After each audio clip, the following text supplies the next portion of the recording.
बिस्मिल्लाहिर्रहमानिर्रहीम, अस्सलाम वालेकुम। क्या हाल है तमाम देखने वालों के? सब अपने घर में खुश रहें, आबाद रहें, आमीन सुम्मा आमीन।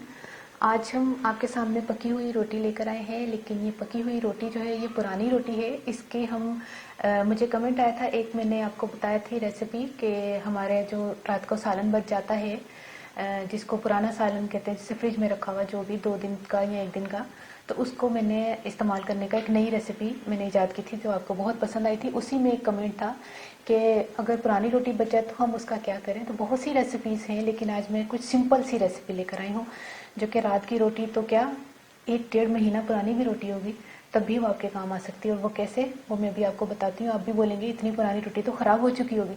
कभी ज़िंदगी में ख़राब नहीं होगी जब मैं जिस तरीके से आपको बताऊँगी कि आपने संभालना कैसे उस रोटी को। तो आपने क्या करना है, सबसे पहले रोटी जो है आपकी बच जाती है अक्सर औकात। आप क्या करते हैं, सबसे बड़ी गलती ये करते हैं कि आप उसको थैली में डाल के ना कि सुबह हम तल के खा लेंगे या टिफ़िन में रख देते हैं, तो वो नमी से ना उसके फफूंद लग जाता है। वो चीज़ आपने नहीं करनी। आपने क्या करना है, जैसे ही रोटी बचे आपने उठा के उसको फ्रीज़र में रख देना है। फ्रीज़र से निकालें, आपको पता है हार्ड हुई होगी रोटी। जब हार्ड हुई होगी रोटी तो फिर उसका हल क्या है कि उसको सॉफ्ट करें। उसको पहले सॉफ्ट करके या तो चाय के साथ फ्राइंग पैन या तवे पर फ्राई करें घी लगा के। उसको वैसे भी कई लोग खाते हैं, बल्कि बहुत से लोग खाते हैं, हम भी खा लेते हैं। लेकिन कुछ और भी चीज़ें होती है जो कि इसको इस्तेमाल किया जा सकता है, किस किस तरीके से हम नई रेसिपी इसको बना सकते हैं। तो आपने क्या करना है, इसको रोटियों को फ्रीज़र में रख देना है और इसको नरम करना है। सबसे पहले नरम करने का मैं आपको तरीका बताती हूँ। तो फिर चलते हैं चूल्हे की तरफ। पतीले में पानी उबालने के लिए रखते हैं। जैसे ही पानी को उबाल आ जाए आपने क्या करना है, जब जिसमें हम चावल बॉयल करते हैं छन्ना, या वो ले लें, या फिर एक जो है आपने स्टीमर जो है इस तरह का ले लेना, ये इसके ऊपर रख दें और पानी को उबलते हुए रखना है कि उबलता रहे, ये ना हो कि चूल्हा बंद कर दें आप।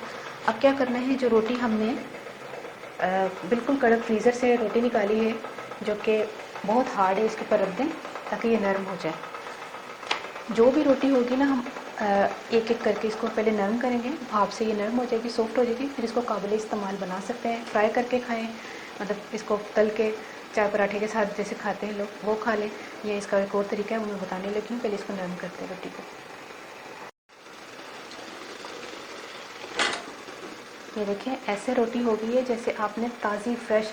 इसीलिए मैंने कहा था कि 15 दिन पुरानी, 20 दिन पुरानी, महीना पुरानी भी होगी तो कोई मसला नहीं है। आपने जैसे ही रोटियां आपकी बच गई हैं, आपने उसको टिफ़िन में और थैली में रखने के बजाय कि उसको फफूंद लगे, फ़ौरन फ्रीज़र में रख दो और बिल्कुल सीधी करके आपने फ्रीज़र में रख देनी है। अगर आप फ़ोल्ड करके भी रखना चाहें वो मसला नहीं, लेकिन आप फ़ोल्ड करके थोड़ी देर पहले निकालें और उसको पानी बॉयल करके इस तरह पहले उसको सॉफ्ट कर लें इस्तेमाल करने से पहले। ये देखें, ये रोटी होगी नरम। दूसरी रोटी जो है वो, अच्छा, घर में ज़रा रोटी बड़ी बनती है इसलिए मैंने एक छोटी भी बना के रखी हुई थी आपको बताने के लिए। कई लोगों के घर में इतनी छोटी बनती है तो इसको भी हम इस्तेमाल करेंगे, लेकिन किस तरीके से, क्योंकि बड़ी रोटी को आप कहेंगे तो छोटी को किस तरह बनाएं, ये जो आप बना रही हैं रेसिपी, इसलिए मैंने छोटी भी एक तैयार करके रखी हुई है।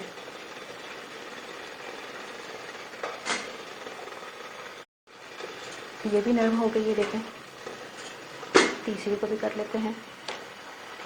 ये रोटी कितनी सॉफ्ट हो गई है, जैसे पता नहीं हमने अभी बनाई है। कोई यकीन ही नहीं कर सकता कि ये 2 दिन पुरानी है, 3 दिन पुरानी, महीना पुरानी है। इतनी पुरानी भी होगी ना तब भी इतनी सॉफ्ट हो जाएगी, नरम हो जाएगी रोटी। और पानी जो है वो छन्ने से या जो स्टीमर आपने रखा उससे पानी टच नहीं करना चाहिए, सिर्फ भाप होनी चाहिए। सिर्फ स्टीम में भाप से ये सॉफ्ट हो जाएगी। अब क्या करते हैं, इसको पहले कटिंग करते हैं और मैं चीज़ें आपको बाद में बताती हूँ। सबसे पहले आपने कटर से इसको कट कर लें।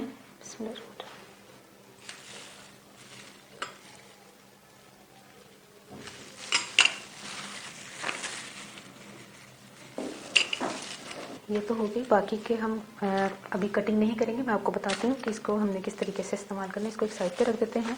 3 से 4 हमने आलू उबाल के इसको हमने मैश करना है। अब इसके छिलका उतार दिया। 1 चाय का चम्मच सूखा धनिया, 1 चाय का चम्मच जीरा, थोड़ा सा धनिया और पुदीना भी होता तो मैं वो भी शामिल करती, इस वक्त पुदीना नहीं है। 3-4 हरी मिर्चें बारीक कटी हुई, ये सारी शामिल करके, और इसके अलावा जो है 1 चाय का चम्मच चाट मसाला, 1 चाय का चम्मच कुटी हुई लाल मिर्च, नमक अपने टेस्ट के हिसाब से। और ये जो आप देख रहे हैं, ये 1 खाने का चम्मच हमने मैदा और थोड़ा सा पानी इसमें मिक्स करके इसका लेप तैयार कर लिया है। ये भी काम आएगा। इसको हम मिक्स करते हैं पहले। अमेज़ा हमने मिक्स कर लिया है आलूओं का। अब क्या करना है, अच्छा नज़र नहीं आ रहा था, सही।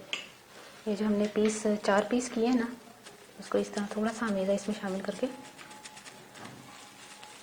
और ये आपने मिक्स करना है।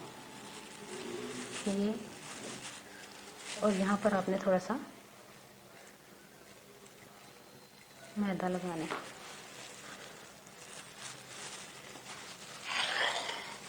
ये एक तैयार हो गया रोल। और इसी तरह हम, अच्छा एक का तो मैं बता दूँ, बाकी का मैं खुद कर लूँगी। एक छोटी रोटी का आपने कैसे करना है, जिनके घर में छोटी रोटी होती है उसके लिए बता रही हूँ कि वो एक ही रोटी, टुकड़े करने की ज़रूरत नहीं है कि आपने 4 पीस कर लिए तो ये वो। एक ही रोटी को आपने क्या करना है, इसी तरह करके। अच्छा सबसे पहले हमने सॉफ्ट किया तो कितनी ज़बरदस्त आराम तरीके से बन रही है ना। तो ये देखिए, सिर्फ इस वजह से कि ये हमने पहले इसको वो किया है, भाप से इसको पहले सॉफ्ट किया है। ये जो है, ये जो छोटी रोटी है ना, उसका ये हल है। इसका रोल थोड़ा सा बड़ा होगा, लेकिन ये भी सही है। इस तरह के आपने रख लेना है। अब हम तमाम को करके मिलते हैं। रोल सब हमने तैयार कर लिए हैं। अब दूसरी रोटी के लिए क्या तैयारी करनी है कि 1/2 कप हमने बेसन लेना है, थोड़ा सा उसमें नमक शामिल करते हैं बिल्कुल अपने टेस्ट के हिसाब से, और 1 चाय का चम्मच है कुटी हुई मिर्चें, 1/2 टीस्पून ज़ीरा है, ये भी शामिल कर दें। और इसका पतला सा बैटर तैयार करें। थोड़ा सा पानी डाल के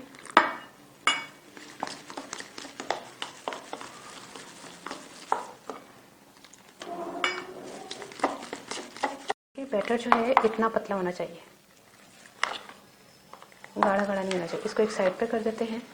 अच्छा दूसरी रोटी की छोटी छोटी हम पट्टियों की शक्ल में हम काट लेते हैं, कटिंग कर लेते हैं। ज़रूरी नहीं कि एक ही साइज़ हो, अगर छोटा बड़ा भी हो जाए कोई मसला नहीं है। इस तरह करके तकरीबन 1-1 इंच की पट्टी हम काटते हैं।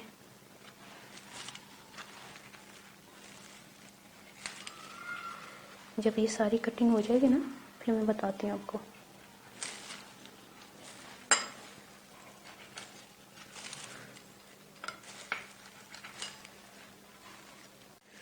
अब क्या करना है, इस पट्टी पर हमने मैदा थोड़ा सा इस तरह फैलाना है, लेकिन थोड़ा सा हिस्सा हमने छोड़ देना है। ये वाला हिस्सा हमने छोड़ देना थोड़ा सा। ये देखें, ये हम इसको इस तरह रोल कर रहे हैं। और ये हिस्सा क्यों छोड़ा है मैं आपको बताती हूँ। इस हिस्से पर हमने वही मैदे का लेप करके इसको बंद कर देना है। इसी तरह हम इसके रोल बनाकर आपको बताते हैं सारे करके। ये हमने तैयार कर लिए हैं और रोल भी तैयार है। तो फ्राई करने की तरफ चलते हैं। ऑयल मैंने गर्म करने के लिए चूल्हे पर रखा हुआ है। सबसे पहले रोल को फ्राई कर लेते हैं, और फ्लेम जो आपने ज़्यादा तेज़ नहीं रखना, जितने आते उतने फ्राई कीजिएगा, हल्के हल्के जो है ना फ्लेम पर, ठीक है।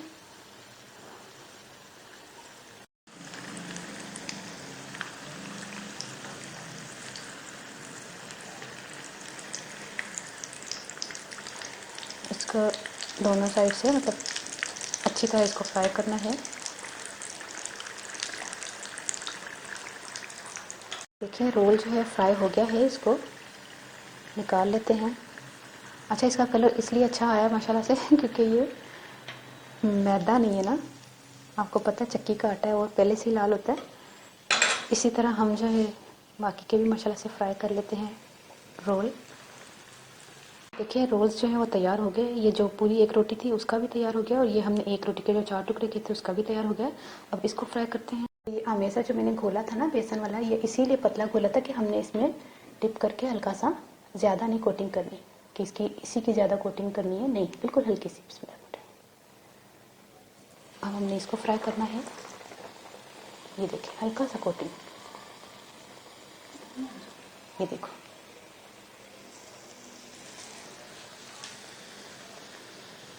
अब ये भी जो है ज़बरदस्त किस्म का, ये अलग टेस्ट आएगा इसका।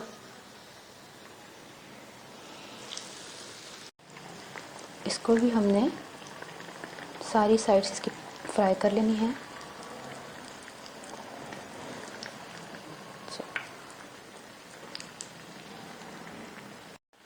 जैसे ये फ्राई हो जाए इनको भी इसी तरह निकाल लें। देखिए जितनी भी पुरानी रोटी हो आप इसको इस तरह काबिल इस्तेमाल बना सकते हैं और खा सकते हैं। और जितनी भी पुरानी से मुराद ये है कि टिफ़िन में पड़ी हुई जो है वो फफूंद लग जाती है या थैली में पड़ी हुई ख़राब हो जाती है। वैसी रोटी का तो कुछ भी नहीं कर सकते, वो तो जानवर भी नहीं खाते क्योंकि फफूंद वाली तो उसमें उसी टुकड़े वाले भी नहीं लेते, उनको पता है जानवर बीमार हो जाएगा। ठीक है, वो तो आपको पता है ख़राब है वो रोटी।